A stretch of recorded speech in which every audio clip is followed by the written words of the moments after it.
बिस्मिल्लाहिर्रहमानिर्रहीम। अस्सलाम वालेकुम स्टूडेंट्स। आज का हमारा लेक्चर जो है वो नंबर थ्री पे है और आपके सामने एक क्वेश्चन सॉल्व करने के लिए हमें दिया गया है और ये क्वेश्चन है जी आपका डाफेंटाइन इक्वेशन का। और इसमें देख लें कि डाफेंटाइन इक्वेशन किस तरह की लिखी हुई है। 111x plus -15y is equal to 21 और आपसे कहा गया है कि आप इस इक्वेशन को सॉल्व करें। तो सॉल्व करने का मतलब डाफेंटाइन इक्वेशन का हम सब जानते हैं कि आपने उसका जनरल सोल्यूशन फाइंड करना होता है। और स्टार्ट में मैं आपको बता दूं, जैसे कि मैं हमेशा बताती हूँ कि हमारी स्टैंडर्ड डाफेंटाइन इक्वेशन होती है जी ax plus by is equals to c। ये हमारी स्टैंडर्ड डाफेंटाइन इक्वेशन है और इसमें a stands for 111, b stands for -15। ये याद रखिएगा क्योंकि स्टैंडर्ड इक्वेशन में आपके पास बीच में प्लस होता है तो इसलिए माइनस जो है वो बी के साथ जाएगा। -15 एंड सी स्टैंड्स फॉर 21। ठीक है जी। अब हमने सबसे पहले करना क्या होता है, ए और बी का जीसीडी फाइंड करना है और उसके बाद चेक करना है कि क्या वो जीसीडी जो है वो सी को डिवाइड करता है।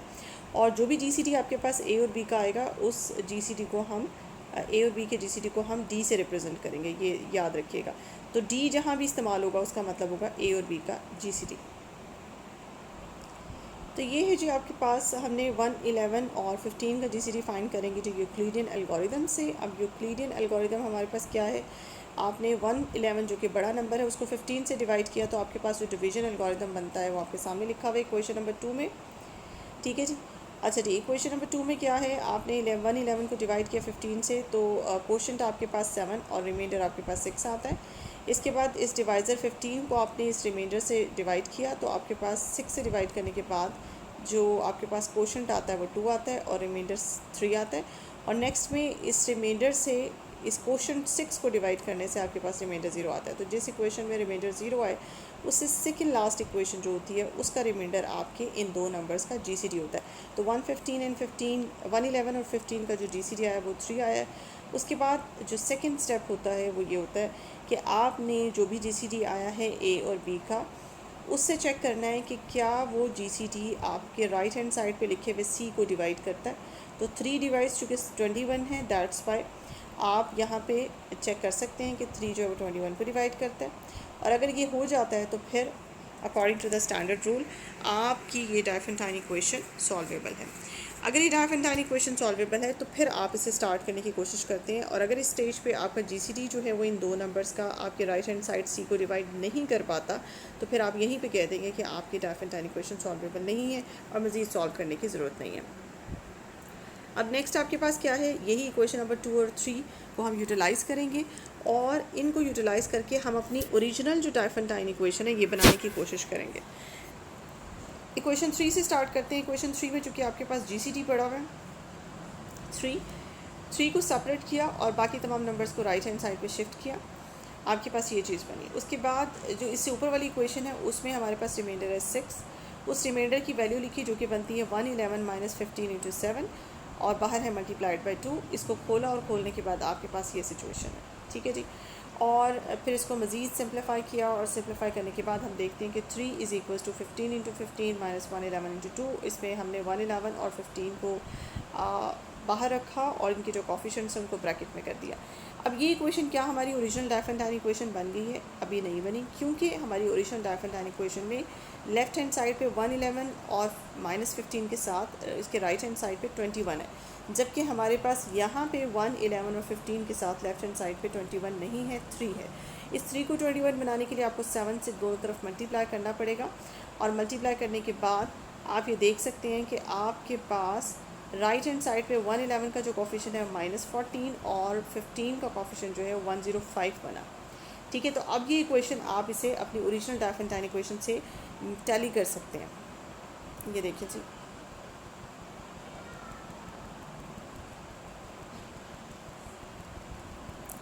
ये आपके पास ओरिजिनल डाफेंटाइन इक्वेशन है। ये ओरिजिनल डाफेंटाइन इक्वेशन जो है अब बन गई आपके पास 21 111। ठीक है जी।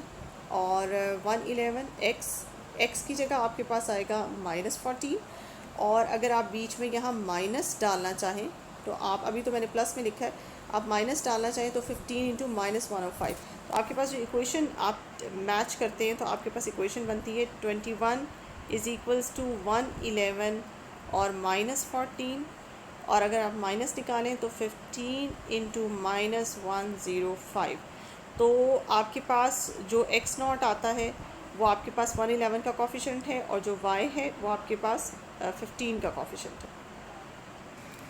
आप ये देख सकते हैं आप कि आपके पास एक्स नॉट जो है वो -14 है और वाई नॉट जो है -105 है। अब इस इक्वेशन को अगर आप टैली करें ओरिजिनल डाफरेंटाइन इक्वेशन के साथ, तो 111 into X -15 into Y is equals to 21। ठीक है जी। तो इस तरह से जो 15 का कोफिशिएंट है वो वाई है और ये 111 का जो कोफिशिएंट है वो आपके पास -14 है। ये जो इनिशियल वैल्यूज़ आपके पास आई हैं इन्हें हम इनिशियल सॉल्यूशंस मानेंगे और इनिशियल सॉल्यूशन को यूटिलाइज़ करेंगे हम अपने जनरल सॉल्यूशन में। जनरल सॉल्यूशन की इक्वेशन जो है आपके पास है ये जी, आपके पास एक्स प्राइम और वाई प्राइम के जनरल सॉल्यूशंस हैं। इसमें एक्स नॉट और वाई नॉट हम पहले से जान चुके हैं क्या है, बी और ए मैं आपको पहले बता चुकी हूँ, और डी हम यहाँ पे हमने जी से डिफाइन किया था जो कि हमारे पास 3 था, और टी का मतलब जो है वो हमारे पास कोई भी इंटीजर है। ये आपने इक्वेशंस याद करनी है। ये इक्वेशंस जो हैं ये आपके पास स्टैंडर्ड इक्वेशंस हैं जनरल सोल्यूशन की, डाफरेंटाइन इक्वेशन के। अब इसमें आप वैल्यूज़ इंसर्ट करना शुरू करें। X naught, Y naught, B की जगह 15, ए की जगह 111 और डी की जगह आपने 3 पुट किया यहाँ पे, और सिंप्लीफाई होकर आपके पास जनरल सोल्यूशन की इक्वेशंस आई, ये आपके पास आई हैं -14 -5t एक्स प्राइम के बराबर है और वाई प्राइम के बराबर है 105 -37t। अब यहाँ पे आपका जनरल सोल्यूशन ख़त्म हो जाता है, लेकिन फिर वही अगेन बात आती है कि हम अपने जनरल सोल्यूशन में इनिशियल वैल्यूज़ को लीस्ट पॉजिटिव करना चाहते हैं।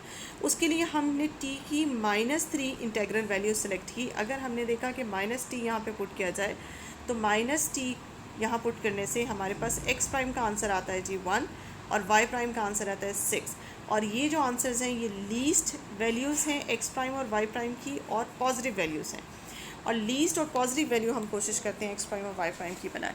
वाई प्राइम अगर नेगेटिव पॉजिटिव नहीं भी आता तो एटलीस्ट एक्स प्राइम के ऊपर आपने ये चीज़ फोकस करनी है कि एक्स प्राइम के टी की किस वैल्यू पे, किस टी की इंटेग्रल वैल्यू के ऊपर एक्स प्राइम जो आपके पास लीस्ट भी आए और पॉजिटिव भी आए। आप वो वैल्यू टी की सिलेक्ट कर लें और वही वैल्यू उठा के वाई प्राइम में पुट कर दें।